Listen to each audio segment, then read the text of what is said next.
La partie préhistorique de la grotte de Foissac est située à l'extrémité d'un réseau hydrogéologique creusé par la Jonquière, une rivière qui s'écoule sur une dizaine de kilomètres jusque dans la vallée et qui se jette dans le Lot. Cette grotte est située sur la commune de Foissac, le département de l'Aveyron, et sur un plateau calcaire dominant la rive gauche du Lot. Sur ces terrains argileux coulent des ruisseaux qui, à la limite du calcaire, se perdent. C'est ce qui intriguait depuis fort longtemps les amateurs qui pensaient qu'il y avait une continuation souterraine. Par coloration, on sait que l'eau ressort à l'air libre à plusieurs kilomètres de là au village de Balaguédolt.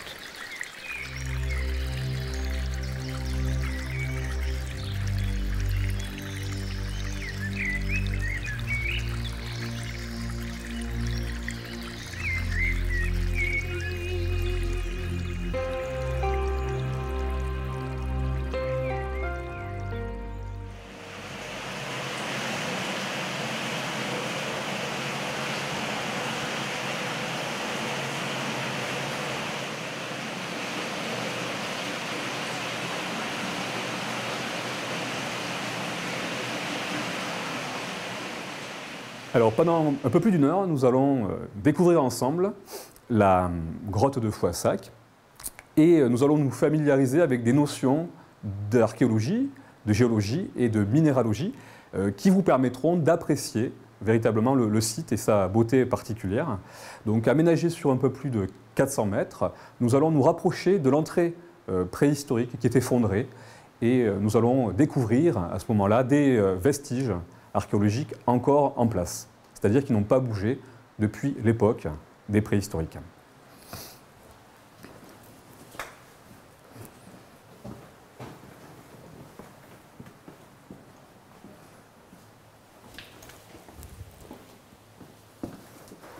Explorée sur plus de 10 km, la grotte de Foissac présente des parties actives où s'écoule la rivière et des parties fossiles où l'on peut observer des concrétions assez remarquables.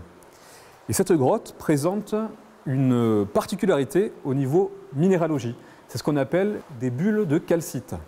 Vous pouvez les observer et à l'heure actuelle, on ne sait pas exactement comment ça se forme.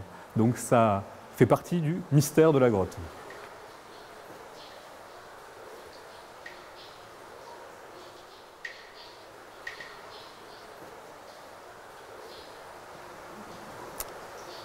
Donc ici, nous sommes dans une partie assez vaste que l'on appelle la salle du grand balcon. Il y a 20 mètres à peu près du sol au plafond où l'on peut observer des concrétions diverses avec des couleurs différentes. Donc maintenant, nous avons terminé la partie purement géologique et en descendant quelques marches un peu plus loin, nous allons passer dans une galerie active où s'écoule la rivière et là nous allons voir les vestiges archéologiques encore en place qui ont été découverts en 1965. Donc je vous invite à descendre par ici.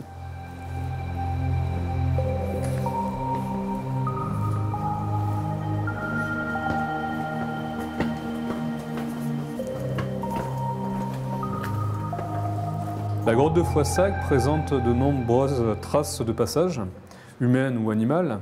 Alors, parmi les empreintes humaines, voici l'empreinte d'un enfant assez petit, l'empreinte d'un pied nu. Cette empreinte se distingue parfaitement. L'enfant a marché dans l'argile à l'époque préhistorique. Alors ici, nous pouvons voir des traces d'extraction. C'est une carrière d'argile et nous voyons en contrebas l'outil qui a servi à extraire l'argile qui servait typiquement à la construction. C'est une stalactite qui a été prélevée simplement dans la grotte et qui a servi d'outil. Ils pénétraient dans la grotte pour diverses raisons. Tout d'abord, ils avaient besoin d'argile pour la poterie, pour dégraisser la laine de mouton, pour tanner le cuir, mais aussi pour la construction de leurs cabanes. Ils faisaient des cabanes en bois. Les murs étaient faits avec des branchages entrelacés comme de la grosse vannerie sur lesquels ils plaquaient de l'argile. ils avaient besoin de beaucoup d'argile. Ils avaient remarqué que l'argile de la grotte leur convenait. Quand ils en avaient besoin, ils venaient en chercher. Par contre, ça les obligeait à faire un peu de feu pour s'éclairer et à briser les croûtes de calcaire qui recouvraient les talus d'argile. Ici, nous sommes face à des sépultures d'hommes préhistoriques. Parmi la cinquantaine de squelettes qui ont été retrouvés, nous sommes face à un squelette très bien conservé. Celui-ci, on l'a surnommé Arthur. C'est le squelette d'un homme préhistorique. On ne connaît pas exactement la cause du décès. Et ces squelettes ont été déposés sur des plateformes d'argile aménagées sur d'anciennes carrières où il y a eu de l'extraction. Et c'est un des squelettes les mieux conservés. Et la sépulture n'a pas bougé depuis 5000 ans. Alors ce qu'il faut noter, c'est qu'Arthur a été déposé ici sur cette plateforme de manière intentionnelle, avec les bras et les jambes repliés en position fétale.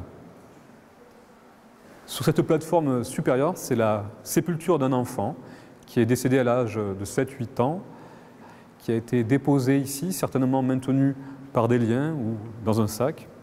Et les préhistoriens ont retrouvé des traces d'une maladie qui pourrait être la cause de la mort, notamment la tuberculose.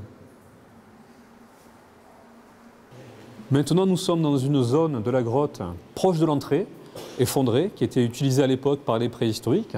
Cette zone a servi de lieu de stockage, comme le stockage des poteries, comme celle que nous voyons ici, qui pouvaient contenir du grain torréfié. Les préhistoriques stockaient aussi des objets précieux, comme des meules en granit qui servaient à moudre le grain, des armes, des colliers, des parures. La zone a servi aussi de lieu de fumage de la viande. Donc, nous voyons que cette zone a été occupée à l'époque, il y a 5000 ans.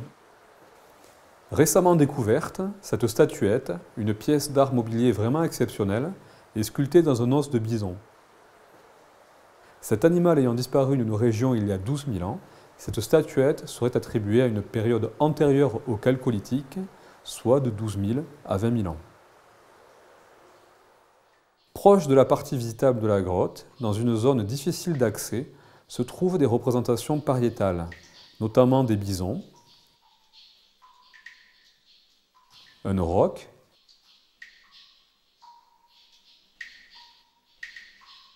et une quarantaine de paires de petits cercles noirs. Ici, voici donc un objet qui n'a pas bougé depuis l'époque où il a été déposé. C'est une poterie qui est intacte. Celle-ci est scellée par la calcite qui s'est déposée au fil du temps. Et maintenant, nous pouvons voir l'entrée qui était utilisée à l'époque par les hommes préhistoriques. Vous voyez que cette entrée est effondrée. Et nous pouvons voir aussi quelques objets qui étaient stockés à ce niveau, comme des meules en granit et des poteries. Il y a aussi la présence de squelettes d'hommes préhistoriques qui se trouvent ici, depuis que cette entrée est obstruée, il y a 5000 ans. Je m'appelle Alain Dufay de la Tour. Lors de la découverte, j'étais le plus jeune de cette équipe. Mes anciens amis ne sont plus parmi nous. Il me reste maintenant la charge de présenter au public cette découverte, ce que je fais depuis 1973.